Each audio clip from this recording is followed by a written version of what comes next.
आज आपण बनवणार आहोत गावाकडच्या चवीची खमंग आणि झणझणीत अशी पावट्याची भाजी। एकदा ही रेसिपी करून पाहिली ना तर तुम्हाला ही पुन्हा पुन्हा बनवावीशी वाटेल। चला तर मग सुरुवात करूया या रेसिपीला।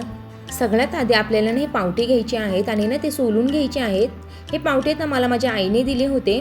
हे ना आमच्या रानातले पावटे आहेत। गावाकडून ही मला ना शिदोरीच आली आहे असं म्हणता येईल। छान आता हे पावटे आपल्याला ना धुवून घ्यायचे आहेत।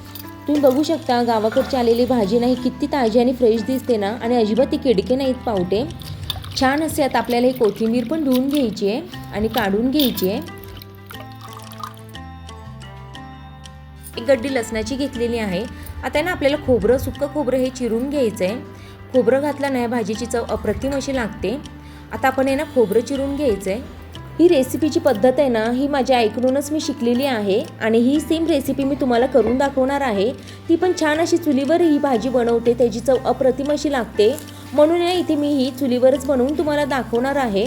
आणि ना ही भाजी अधिक चविष्ट होण्यासाठी किंवा छान अशी होण्यासाठी ना तिने ना ह्याच्यात मला एक टिप सांगितलेली आहे, ती पण मी तुमच्याबरोबर शेअर करणार आहे। म्हणून व्हिडिओ हा स्किप न करता पूर्ण बघा। हे पावट्याची बिया आहेत ना आपल्याला खमंग असे भाजून घ्यायचे आहेत। म्हणजे काय होतं ना भाजल्यामुळे त्याचा उग्र असा वास आहे ना निघून जातो। थोडं तेल घालून आपल्याला हे छान असे पुन्हा एकदा भाजून घ्यायचे। आता आपल्याला कांदा चिरून घ्यायचा आहे। उभा असा आपल्याला हा कांदा चिरून घ्यायचा आहे आपल्याला, कारण आहे ना ह्याचं वाटण करून घ्यायचं आहे। चला तर मग आपण पातळ असा कांदा उभा चिरून घेऊया। ही भाजी ना नॉनव्हेजला पण मागे सरकेल अशी ही भाजी तयार होते। एकदा तुम्ही पण आहे ना ह्या पद्धतीने ना भाजी करून बघा, तुमची पण भाजी छान होईल। इथे आपले पावटे छान असे भाजून झालेले आहेत, दाणे अशी टप्पोरी झालेले आहेत। आता ना तव्यावरच आपल्याला ना हे तांब्याने ना असं रगडून घ्यायचे, म्हणजे ना त्याचा जास्त असा गाळ होत नाही आहे। आपल्याला फक्त त्या पावट्याच्या बियाचे ना थोडेसे अशी फूट करून घ्यायची आहे। आपण त्याला ताटात पण काढून घेतलेला आहे। आता ना आपल्याला कांदा हा छान असा खरपूस आहे ना तव्यावर भाजून घ्यायचा आहे। चुलीवर भाजलेल्या कांद्याची चव ही छान अशी लागते। त्यातच आहे ना आपल्याला खोबरं घालून घ्यायचं आहे,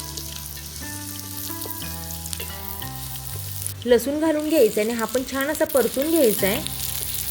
हे वाटण केलं ना भाजी अप्रतिम अशी लागते। ह्यातच आहे ना आपल्याला एक सिक्रेट इन्ग्रेडियंट्स आहे ना, म्हणजे तांदळाचं पीठ घालून घ्यायचं आहे। तांदळाच्या पिठाने ना भाजीला एक संध असापणा येतो किंवा असं घट्टपणा येतो आणि चवही छान लागते।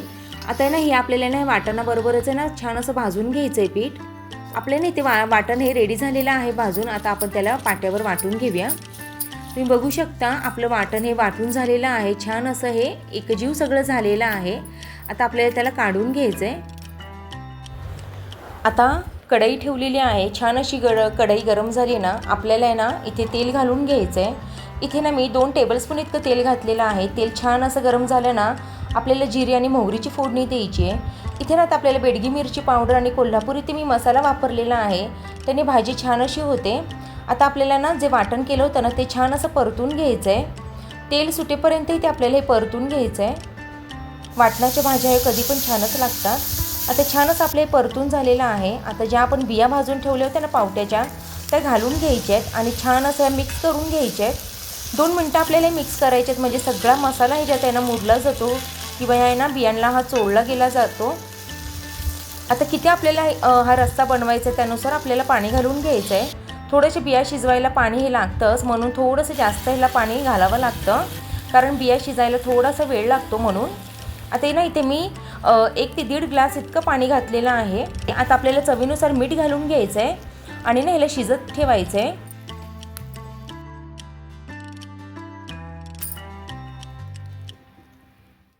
झाकण लावून जवळजवळ मी 15 ते 20 मिनिटं ही भाजी शिजायला ठेवली होती। सगळ्यात शेवटी इथे आपल्याला दाण्याचं कूट घालून घ्यायचं आहे आणि जे आपण तांदळाचं पीठ वापरलं होतं ना त्याने तुम्ही बघू शकता अप्रतिम अशी ती भाजी झालेली आहे। ती मिळून आलेली आहे, पाणी आणि पावटी अशी वेगवेगळे झालेले नाही आहेत। तुम्ही पण आहे ना ही ट्रिक एकदा नक्की ट्राय करा आणि कशी झाली ना तुमची रेसिपी हे मला कमेंटमध्ये सांगायला विसरू नका। चला तर मग पुन्हा भेटूया अशा एका छानशा आणि नवीन रेसिपीमध्ये। तोपर्यंत बाय।